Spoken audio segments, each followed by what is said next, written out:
Vamos ver a Guerra do Paraguai. Bom, a Guerra do Paraguai é do GDP. Inscreva no canal dele.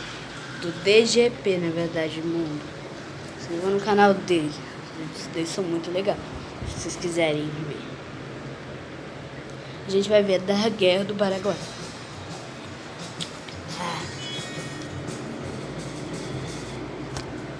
A Guerra do Paraguai.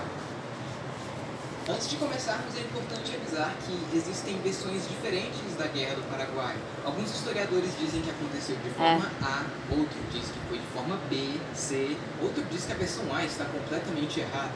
Enfim, é uma bagunça, então durante o vídeo eu vou falar um pouco sobre cada versão, ou pelo menos das mais plausíveis e conhecidas, ok? Então vamos começar conhecendo um pouco mais sobre os protagonistas da guerra. Começando com o Brasil, que naquele tempo era o Império do Brasil, uma monarquia constitucional tendo como seu imperador Dom Pedro II.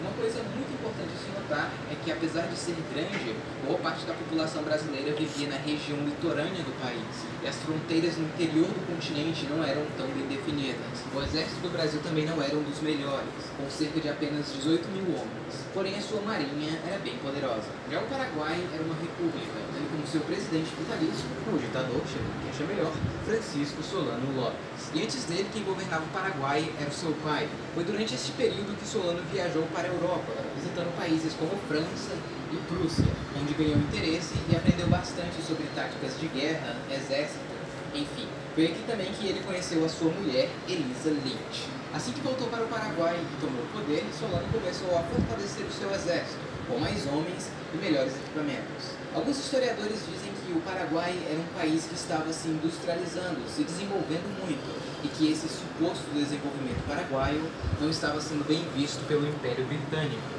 Inclusive, tem uma história muito conhecida de que os britânicos foram os verdadeiros culpados da guerra, dizendo que eles fizeram o Brasil e os aliados destruírem o Paraguai, porque ele era uma ameaça. Porém, muitos historiadores concordam que isso é um grande mito.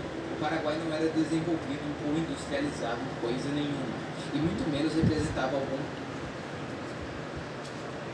de mito. Gente, desculpa por causa que ela minha cachorra estava mordendo com tudo. Menos representava algum perigo para o Império Britânico. Em geral, o Paraguai era mais um país agrário na América do Sul. Mas uma coisa é fato: naquele momento, o Paraguai era militarmente o país mais forte da região. E sobre seus territórios é complicado. Basicamente, o Paraguai controlava isso e reclamava isso, como seus vizinhos. Ou seja, as fronteiras não eram tão bem definidas nessa região. E como vocês podem ver, o Paraguai não tinha saída para o mar, algo muito importante para o comércio. Então, para ter ligação com o mar, o Paraguai dependia muito da Bacia do Prata e desses rios para a navegação. O problema é que a bacia causa conflitos desde muito tempo, principalmente entre Brasil e Argentina, que geralmente controlavam a região. Outro evento muito importante que aconteceu foi a Guerra Civil Uruguaia, entre o Partido dos Blancos, que estavam no poder, e os Colorados, que se revoltaram contra os Blancos. Tá, mas o que uma guerra do Uruguai tem a ver com isso? Bom, basicamente, o Brasil e a Argentina começaram a apoiar os Colorados, e o Brasil até lançou uma invasão no Uruguai para apoiar os Colorados, dizendo que brasileiros estavam sendo reprimidos no Uruguai. O problema é que os blancos eram amigos de Solano Lopes, e ele usou isso como motivo de guerra para atacar o Brasil. E aqui alguns historiadores entram em divergência mais uma vez. Alguns dizem que o Paraguai só atacou porque ele se sentiu ameaçado, já que estava com medo de perder o seu aliado na região, e consequentemente perder acesso aos rios. Outros dizem que ele já estava planejando uma guerra há um certo tempo, e tinha planos para criar um grande Paraguai, ou ao menos controlar os rios da região. Enfim, o fato é que o Paraguai estava pronto para a guerra. A primeira ação hostil tomada pelos paraguaios foi capturar um navio brasileiro, Marquês de Olinda, que levava consigo o então presidente da província do Mato Grosso. Ele e sua tripulação acabaram sendo presos e morreram alguns anos mais tarde na prisão. Alguns dias depois, os paraguaios começaram a invadir o território brasileiro na província do Mato Grosso. E só em 13 de dezembro eles declaram guerra oficialmente ao Brasil, iniciando assim a Guerra do Paraguai, também conhecida como Guerra da Tríplice Aliança. De início, o Paraguai avançou facilmente em território brasileiro. Como o Brasil não esperava uma guerra contra o Paraguai, ele não tinha um exército protegendo as fronteiras. Sendo assim, o Paraguai facilmente capturou cidade após cidade, chegando até Corumbá e posteriormente em Coxim.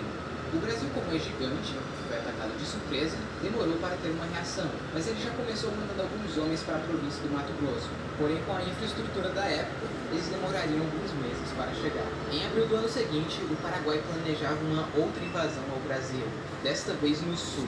Para falar a verdade, o ataque ao Mato Grosso foi basicamente uma distração, já que os seus objetivos ficavam nesta região. Porém, para chegar ao sul do Brasil, o Paraguai precisava passar pela Argentina. O Paraguai pediu gentilmente: Argentina, deixe-me passar por seus territórios. E como a Argentina era meio que aliada do Brasil e queria ficar de fora da guerra, ela disse não. Então o Paraguai foi lá e invadiu a província argentina de Corrientes, capturando cidades e alguns rios da região. O Paraguai esperava que a província iria se juntar ao seu lado, já que algumas pessoas na Argentina apoiavam Solano Lopes. Porém, isso não aconteceu. E com o ataque paraguaio, a Argentina estava entrando na guerra do lado do Brasil. Neste ponto da guerra, os blancos já tinham sido tirados do poder no Uruguai, e o novo governo colorado também se junta à guerra. Foi então que, em 1º de maio, foi assinado o Tratado da Tríplice Aliança, formado por Brasil, Argentina Hoje, TTzinha. Tanto o Brasil quanto a Argentina estavam totalmente despreparados para uma guerra.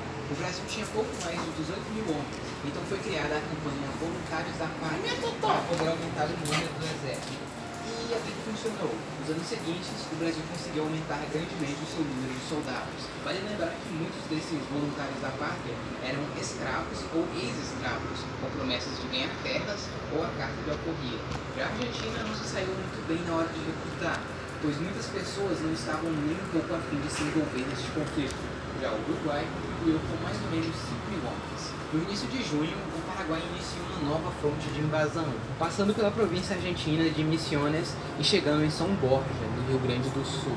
Neste meio tempo, o Brasil começou a bloquear os rios do Prata, então o Paraguai tentou um ataque surpresa contra uma esquadra brasileira que estava aqui, iniciando a famosa Batalha do Riachuelo.